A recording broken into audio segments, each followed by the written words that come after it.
அனைவருக்கும் வணக்கம்.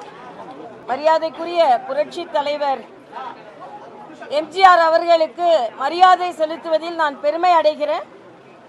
இப்போ மட்டும் இல்லை, நான் கவர்னராக இருக்கும்போதே வந்து அவருக்கு மரியாதை செலுத்தி இருக்கிறேன். புதுச்சேரி ஐயா கொஞ்சம் தள்ளிக்கோங்க. புதுச்சேரியில் ஆளுநராக இருக்கும்போதும் அவரோட சிலைக்கு தவறாமல் மாலை அணிவித்திருக்கிறேன். ஏன் இதை சொல்கிறேன்னா, புதுசாக வந்து நான் மாலை அணிவிக்கலை. என்னோட திருமணத்தை நடத்தி வைத்தவர் அவர் தான். அதனால் கட்சி பாகுபாடு இல்லாமல், கொள்கை வேறுபாடு இல்லாமல் அவரை வணங்குபவள் நான். இன்னைக்கு பார்த்தீங்கன்னா எனக்கு நல்லா ஞாபகம் இருக்குது, மக்கள் முன்னால் பதவி ஏற்றுக்கொண்டவர் எம்ஜிஆர் அவர்கள். ராஜ்பவனுக்குள்ளே இல்லாமல் மக்கள் முன்னால் பதவி ஏற்றுக்கொண்டவர். அந்த அளவிற்கு மக்களோடு இணக்கமாக இருந்த ஒரு தலைவர். அவர் இருக்கிற வரைக்கும் திராவிட முன்னேற்ற கழகம் எந்த வகையிலும் வெற்றி பெற முடியாத ஒரு சூழ்நிலை இருந்தது.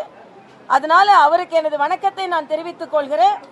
இன்றைய காலகட்டத்தில் அவர் ஆசீர்வதித்த ஒரு கூட்டணி வெற்றி பெற வேண்டும். அதற்காகத்தான் நாங்கள்லாம் உழைக்க காத்திருக்கிறோம். தேசிய ஜனநாயக கூட்டணிக்கு அவரது முழு ஆசீர்வாதம் இருக்கும் என்பதை நான் இங்கே தெரிவித்துக் கொள்கிறேன். அதே மாதிரி இன்னைக்கு 100 நாள் வேலைவாய்ப்பு திட்டத்தை எதிர்த்து எதிர்கட்சிகள் எல்லாம் போராடி கொண்டு, ஆளும் கட்சி இண்டி கூட்டணி போராடி கொண்டு இருக்கிறாங்க.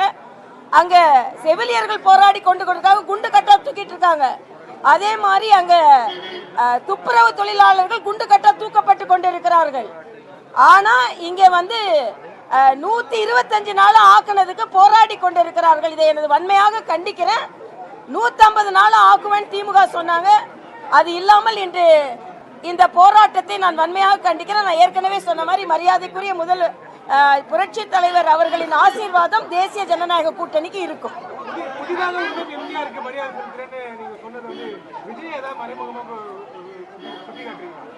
யார் யார் எப்படி எடுத்துக்கொள்ளட்டுமோ அப்படி எடுத்துக்கொள்ளட்டும். நாங்கள் எப்பவுமே நல்லது செய்த தலைவர்களுக்கு நாங்கள் மரியாதை செலுத்துவோம்.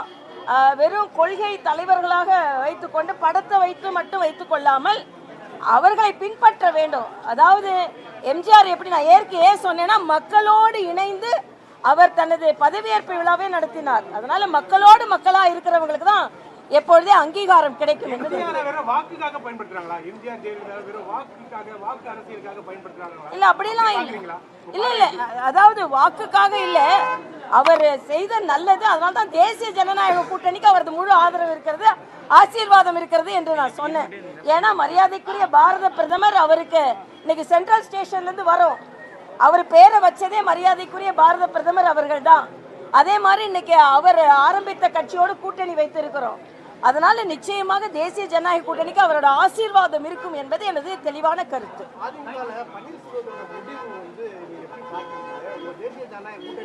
இல்ல, நாங்க இப்போ வைக்கும் போது கூட அங்கே சில பேர் வேற மாதிரி கோஷம் எழுப்பினாங்க. அப்ப நான் சொன்னேன், உள்ள உறங்கி கொண்டிருக்கும் பெரியவர் எம்ஜிஆர் அவர்கள் பார்த்துக் கொள்வார்கள்னு சொன்னேன். ஏன்னா நாங்க பார்த்து சொன்னேன், ஏன்னா எங்களை எதிர்த்து என்னமோ கோஷம் எல்லாம் எழுப்பினாங்க. ஐயா பார்த்துக்குவாங்க அப்படின்னு நான் சொன்னேன். அதனால அவருக்கு எம்ஜிஆர் அவர்கள் என்ன நினைத்தார்களோ, திமுகவை தோற்கடிக்க வேண்டும் என்பதுதான் எம்ஜிஆர் அவர்களின் கனவு, ஜெயலலிதா அவர்களின் கனவு. ஆக அதை எப்படி நாம நிறைவேற்ற போறோம் அப்படின்றதா. அதனால உள்ளேக்குள்ள குழப்பங்கள் எல்லாம் தாண்டி எம்ஜிஆர் எதிர்த்து திராவிட முன்னேற்ற கழகம் வீட்டுக்கு போக வேண்டும். அதற்கு எல்லோரும் துணை நிற்க வேண்டும் என்பதுதான் எனது கருத்து. இல்ல, அந்த எண்ணிக்கை எல்லாமே அப்படி காத்துல பறந்து வர்றதுதான், உண்மையானது எதுவும் இல்லை.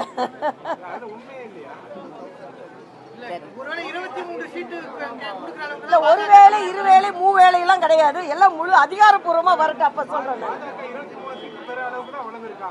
இல்ல, அங்க என்ன அதிகாரப்பூர்வமா அறிவிப்பை எதுவுமே வராம நான் என்னத்த சொல்ல முடியும். அதனால ஒண்ணும் இல்ல, நான் மறுபடியும் சொல்றேன், மரியாதைக்குரிய புரட்சி தலைவர் எம்ஜிஆர் அவர்களின் ஆசீர்வாதம் தேசிய ஜனநாயக கூட்டணிக்கு இருக்கிறது. 2026 வெற்றி பெறுவதற்கு அவரது ஆசீர்வாதம் முழுமையாக எங்களுக்கு கிடைக்கும் என்பது எனக்கு தெரியும். இல்ல, நான் இந்த தொகுதி பாஜக வெற்றின்னா நான் பார்க்கல. தேசிய ஜனநாயக கூட்டணி வெற்றி 200 தாண்டி தேசிய ஜனநாயக கூட்டணி வெற்றி பெறும் என்பது எனக்கு கருத்து. எம்ஜிஆரோட நினைவிடத்துல இருந்து சொல்றேன், அவரோட ஆசீர்வாதத்தோடு சொல்றேன் நான். நன்றிப்பா. ஆண்டவனும் ஆண்டு கொண்டிருப்பவரும் பார்த்துக் கொள்வார்கள்.